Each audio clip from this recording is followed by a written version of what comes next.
Mayong hapon, Mindanao. Ako si Sara Hilomen Velasco.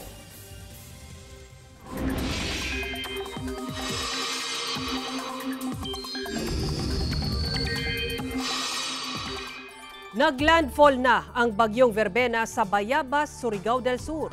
Sa latest bulletin sa Pag-asa, 1:30 sa hapon kaganina dihang naglandfall ang bagyong Verbena. Gisaka na ang signal number 1 sa Occidental Mindoro, Oriental Mindoro, Romblon, northern portion sa Palawan, lakip ang Calamian, Cuyo ug Cagayan Silio Islands ug mainland Masbate. Sa Visaya, signal number 1 sab sa Antique, Aklan, Capiz, Iloilo, Guimaras, Negros Occidental, Negros Oriental, Siquijor, Cebu, Bohol, Samar, Eastern Samar, Biliran, Leyte ug Southern Leyte. Signal number 1 sab sa Dinagat Islands, Surigao del Norte, Surigao del Sur, Agusan del Norte, Agusan del Sur, Camiguin, Misamis Oriental ug northern portion sa Bukidnon.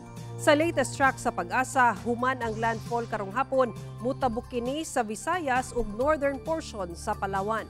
Base sa datos sa Metro Weather, taas ang tsansa sa ulan sa dakong bahin sa Mindanao epekto sa bagyo. Dunay kusog nga pag-ulan nga posibleng magpabaha o magresulta sa landslide. Busa mahimong alerto, mga kapuso.